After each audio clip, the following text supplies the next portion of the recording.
Alright, welcome back to Nick Comic Corner, Classic Lesson Non-Classics.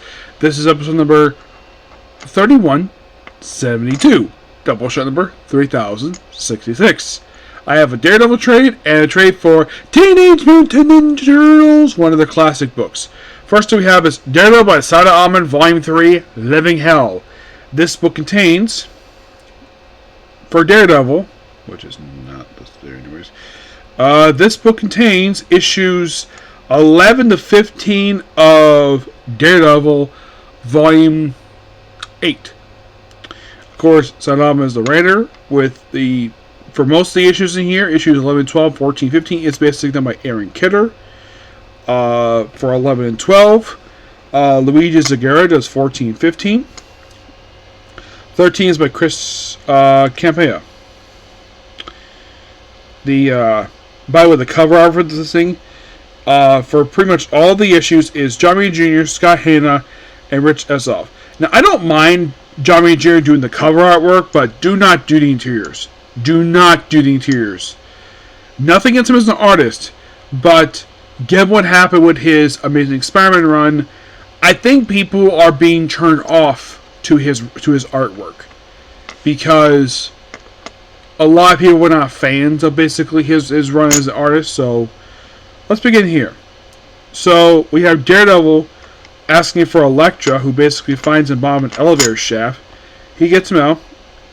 She gets him out. And then of course we have basically the father Javi basically chatting with some of the kids about where Matt is. And then we see Matt basically at Elektra's apartment, where she has bandaged up his wounds. And no, they don't do anything. They just chat for a bit. And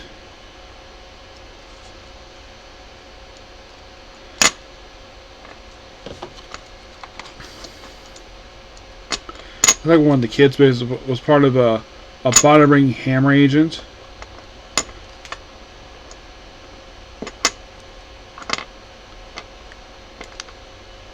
Of course, all the way to the bullseye, and of course, then Elektra puts on her Daredevil outfit. She goes out.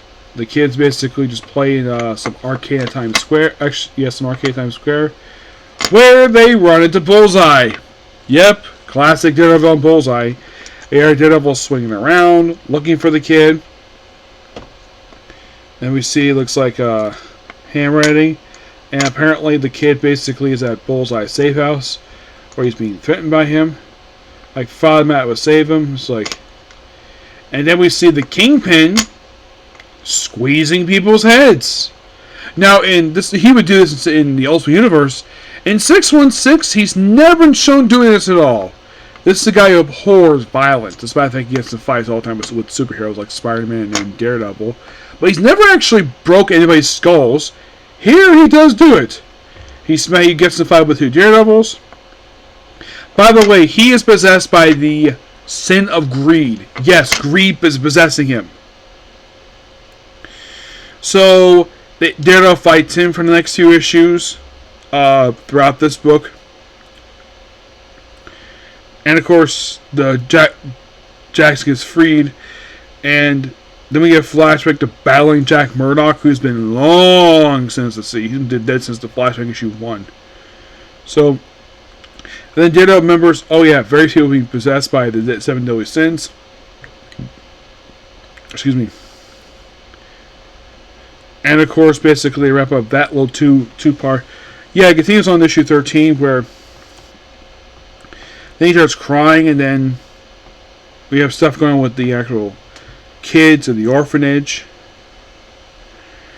And then Father Javi basically, who apparently works out to the old man. Apparently, the St. Nicholas is attacked, and Daredevil is there, and he helps. He basically sees, and Father Javi looks like he just passes away, and he's like moping. And of course, Elektra basically sees what's going on, and then he burns his robes.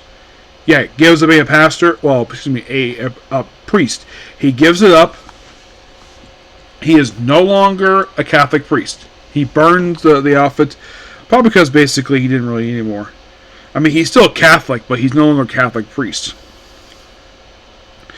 Then we see him beating up a bunch of guys, robbing a jewelry store. And then he just finds a hotel to stay at. It's like, I miss you so much. Like, why?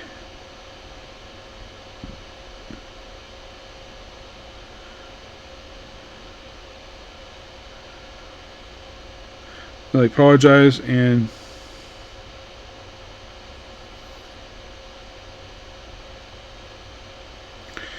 Yeah. So, then she leaves. Then Daredevil puts on his costume again. Meets up more people looking for this kid who got missing. And we see somebody's been murdered. And Fisk is probably on the covers. Doesn't really do anything at the first couple issues of this story, these issues here. And then we have Elfie Hell's Kitchen, where we have this mysterious person chatting with this one guy. I thought Javi's actually alive, surprisingly. I thought he died. Nope, he's still alive.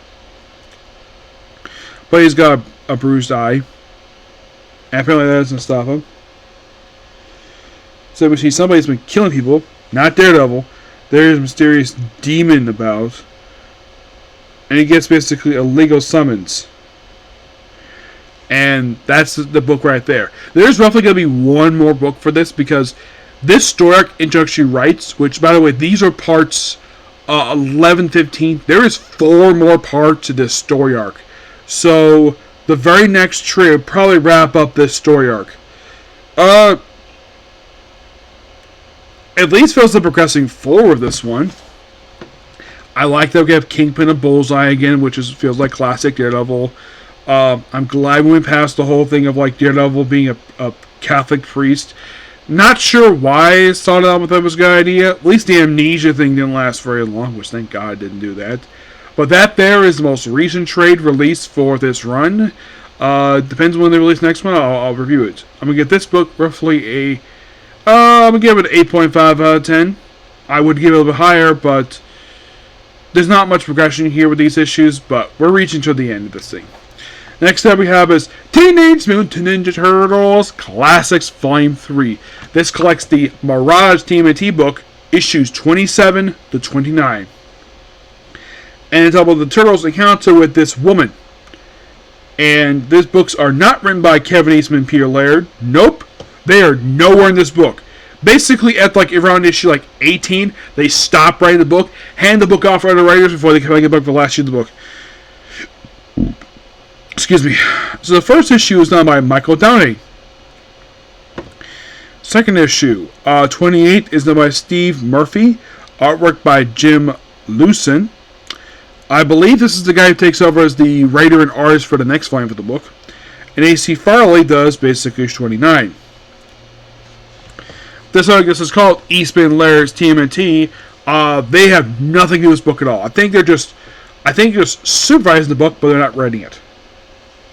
This book here was released in November 1989. So, mostly people just have, looks like, I'd say Donatello. Looks like it's a counter with, probably they colorize these books because these books are published in black and white. We see Donatello wakes up, looks like he's sitting on a mountain, and he's talking to some Native American guy. Looks like he built some fortress, and leads to this woman who is a central character for these issues. And it's like some kind of vision quest throughout these 3 issues, and the Turtles have to go with her on this vision quest. And that's kind of the gist you have for these 3 issues.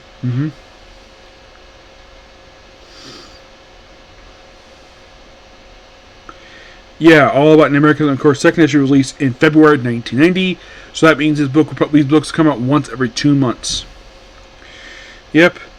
We have stuff with, of course, you have the Turtles like back in New York. It's like, you read these issues like, yeah, the main plot is they've basically taken a break. These are all like fill-in issues by other writers until Eastman and Laird come back for the last year of the book, which is the Awesome City of War story arc.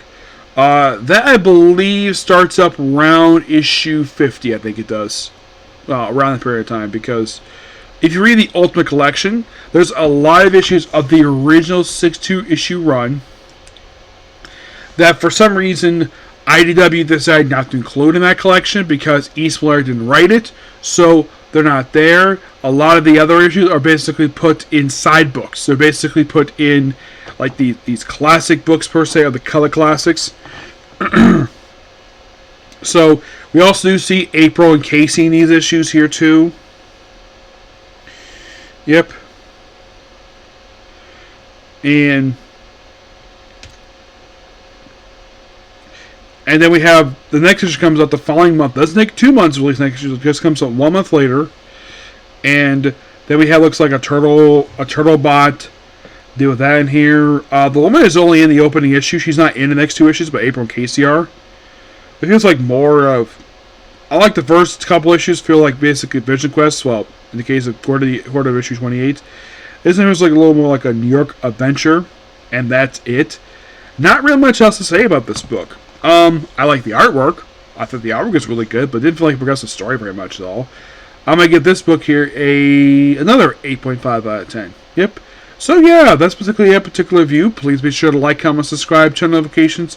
Next episode we have is Case Closed, and unless of course they said to release the other 2 anime, probably it's gonna be taking a week off for those 2. But I'm glad I got Black Butler done. Yep, but Case Closed is gonna be next, and first time in probably a month. I'm actually reviewing Case Closed on the day it comes out, which is Saturday, which is awesome. Okay, next video. Bye.